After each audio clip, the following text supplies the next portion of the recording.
കണ്ണൂർ അലവിലിൽ മന്ത്രി എ.കെ. ശശീന്ദ്രന്റെ സഹോദരി പുത്രിയുടെ മരണം കൊലപാതകം എന്ന നിഗമനം. ഭർത്താവ് പ്രേമരാജൻ എ.കെ. ശ്രീലേഖയെ തലക്കടിച്ച് വീഴ്ത്തിയ ശേഷം തീ കൊളുത്തി ആത്മഹത്യ ചെയ്തു എന്നാണ് പോലീസ് ഇപ്പോൾ കരുതുന്നത്. ശ്രീലേഖയുടെ തലയുടെ പിൻഭാഗം പൊട്ടി രക്തം വാർന്ന നിലയിലായിരുന്നു. ഇന്നലെ വൈകിട്ടാണ് ഇരുവരെയും മരിച്ച നിലയിൽ കണ്ടെത്തിയത്. അരുൺ പൂപ്പറമ്പ ചേരുന്നുണ്ട് കണ്ണൂരിൽ നിന്ന് വിവരങ്ങളുമായി. അരുൺ, ഭർത്താവ് ഭാര്യയെ കൊലപ്പെടുത്തി എന്നുള്ള ആ നിഗമനം അത് ശക്തമാകുന്ന രീതിയിലാണോ ഇപ്പോൾ അന്വേഷണം പുരോഗമിക്കുന്നത്? സ്മിത സൂചിപ്പിച്ച പോലെ ഇന്നലെ വൈകിട്ടാണ് അലവിൽ സ്വദേശികളായിട്ടുള്ള ഈ ദമ്പതികളെ വീട്ടിലെ കിടപ്പുമുറിയിൽ പൊള്ളലേറ്റ് മരിച്ച നിലയിൽ കണ്ടെത്തിയത്. ഇവരുടെ ഡ്രൈവർ വീട്ടിലെത്തിയ ഘട്ടത്തിൽ അത് വീട് പൂട്ടിയിട്ട നിലയിൽ കണ്ടു. അങ്ങനെ വീട്ടിൽ കോളിംഗ് ബെൽ അടിച്ച് തുറക്കാത്തത് തുടർന്നാണ് നാട്ടുകാരെ ഉൾപ്പെടെ സഹായത്തോടെ വീട് തുറന്നു നോക്കിയപ്പോൾ ഇങ്ങനെ പൊള്ളലേറ്റ് മരിച്ച നിലയിൽ ഇവരെ കണ്ടെത്തിയത്. പോലീസ് എത്തി പ്രാഥമികമായിട്ടുള്ള ഇൻക്വസ്റ്റ് നടപടികൾ നടത്തുന്ന ഘട്ടത്തിൽ തന്നെ ഈ മരിച്ച ശ്രീലേഖയുടെ തലയുടെ പിൻഭാഗത്ത് കാര്യമായ ഒരു മുറിവ് കണ്ടെത്തി. അതിൽ ചോര വാർന്ന നിലയിലായിരുന്നു മൃതദേഹം ഉണ്ടായിരുന്നത്. അതോടൊപ്പം തന്നെ ആ മുറിയിൽ നിന്ന് തന്നെ ഒരു ചുറ്റികയും പോലീസ് കണ്ടെടുത്തു. അതിൽ ഈ ചോരയുടെ അംശം ഉണ്ടായിരുന്നു എന്നതാണ് പോലീസ് പറയുന്നത്. അങ്ങനെയാണ് ഇത്തരം ഒരു നിഗമനത്തിലേക്ക് പോലീസ് എന്തായാലും എത്തിയിട്ടുള്ളത്. ഈ ശ്രീലേഖയെ തലക്കടിച്ച് വീഴ്ത്തിയ ശേഷം മണ്ണെണ്ണ ഒഴിച്ച് ഇരുവരും തീ കൊളുത്തി മരിക്കുകയായിരുന്നു. അങ്ങനെയാണ് ഈ മരണം സംഭവിച്ചത് എന്നതാണ് പോലീസിന്റെ നിഗമനം. എന്തായാലും കൂടുതൽ അന്വേഷണം അതിൽ നടക്കും. പോസ്റ്റ്മോർട്ടം റിപ്പോർട്ട് ഉൾപ്പെടെ ലഭിച്ചാൽ അതിലൊരു കൃത്യമായ വ്യക്തത ഉണ്ടാകുകയുള്ളൂ. എന്തായാലും പ്രാഥമിക അന്വേഷണത്തിന് ശേഷം പോലീസ് പറയുന്നത് ഇത്തരത്തിൽ തലക്കടിച്ച് വീഴ്ത്തി തീ കൊളുത്തി ശേഷമാണ് സ്വയം ഈ പ്രേമരാജും ആത്മഹത്യ ചെയ്തത്. എന്താണ് ഇതിന് കാരണം എന്നതിനെ സംബന്ധിച്ച് പോലീസിന് ഈ ഘട്ടത്തിൽ വ്യക്തതയില്ല. മറ്റു ബന്ധുക്കൾക്കും അത് സംബന്ധിച്ചിട്ടുള്ള ഒരു തരത്തിലുള്ള വിവരവും ഇല്ല. ഇന്നലെ തന്നെ ഇവരുടെ ഒരു മകൻ ബഹറിൽ നിന്ന് നാട്ടിലേക്ക് എത്തിയിട്ടുണ്ട്.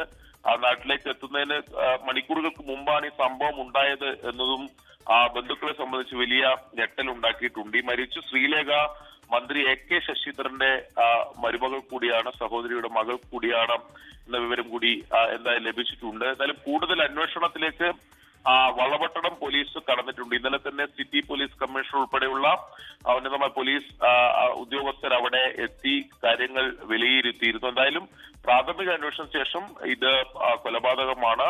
ഭർത്താവ് തലക്കടിച്ച് വീഴ്ത്തി തീ കൊളുത്തി കൊലപ്പെടുത്തിയ ശേഷം പ്രേമരാജും സ്വയം തീ കൊളുത്തി ആത്മഹത്യ ചെയ്യുകയായിരുന്നു എന്ന് തന്നെയാണ് പോലീസിന്റെ പ്രാഥമികമായിട്ടുള്ള നിഗമനം. അതിൽ എന്താണ് കാരണം എന്നതിനെ സംബന്ധിച്ച് ഉൾപ്പെടെ കൂടുതൽ വിശദമായ അന്വേഷണത്തിലേക്ക് കടക്കും എന്നാണ് പോലീസ് അറിയിച്ചിട്ടുള്ളത്.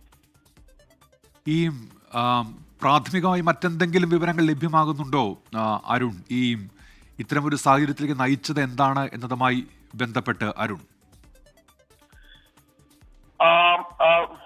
ഉന്മേഷ്, അത്തരം വിവരങ്ങൾ എന്തായാലും പോലീസിനെ സംബന്ധിച്ച് അതിൽ ഒരു വ്യക്തത എന്തായാലും ഉണ്ടായിട്ടില്ല. പോലീസ് ആ കാര്യങ്ങൾ ഇന്നലെ തന്നെ അവിടെ ഉണ്ടായിരുന്ന അടുത്ത ബന്ധുക്കളുടെ ഒക്കെ മൊഴി രേഖപ്പെടുത്തിയിരുന്നു.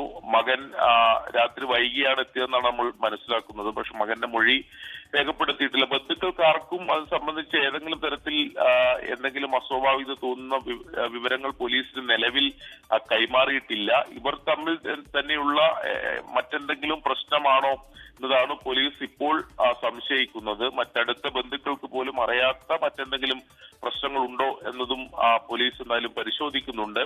ഇവർ ഒരു വ്യവസായ കുടുംബം കൂടിയാണ്. ഇവരുടെ മറ്റ് ബന്ധുക്കളെല്ലാം കണ്ണൂരിലെ പ്രധാനപ്പെട്ട ഹോട്ടലുകൾ ഉൾപ്പെടെയുള്ളവരുടെ ഉടമകളും അത്തരത്തിലൊരു വ്യവസായ കുടുംബം കൂടിയാണ്. എന്തായാലും മറ്റാരുടെയെങ്കിലും പുറത്താരുടെയെങ്കിലും സാന്നിധ്യം ഉണ്ടായിട്ടില്ല എന്ന് പോലീസ് സ്ഥിരീകരിച്ചിട്ടുണ്ട്. വീടിന്റെ വീട് അകത്തു നിന്ന് പൂട്ടിയ നിലയിലായിരുന്നു ഉണ്ടായിരുന്നത്. അതുകൊണ്ട് തന്നെ പുറത്താരുടെയും സാന്നിധ്യം ഈ സംഭവത്തിൽ കൃത്യത്തിൽ ഉണ്ടായിട്ടില്ല. ഇവർ തമ്മിൽ തന്നെ ഉണ്ടായിട്ടുള്ള എന്തെങ്കിലും പ്രശ്നമാകാം എന്നതാണ് പറയുന്നത്. പക്ഷേ ഈ പ്രേമരാജിന് 79 വയസ്സും ഈ മരിച്ച ശ്രീലേഖയ്ക്ക് 68 വയസ്സുമാണ്. അപ്പോൾ ഇത്ര പ്രായമായി എന്തായിരിക്കും ഈ ഇത്രയും ഇങ്ങനെ ഒരു കൃത്യത്തിലേക്ക് നയിച്ചതെന്നതിനെ സംബന്ധിച്ച് കൂടുതൽ അന്വേഷണം ആവശ്യമാണ് എന്നതാണ് പോലീസ് പറയുന്നത്. എന്നാൽ ഇവർ തമ്മിലുള്ള പ്രശ്നങ്ങൾ ആയിരിക്കാം ഇത്തരം കൃത്യത്തിലേക്ക് പ്രേമരാജനെ നയിച്ചത് എന്നതാണ് പോലീസിന്റെ പ്രാഥമികമായിട്ടുള്ള നിഗമനം.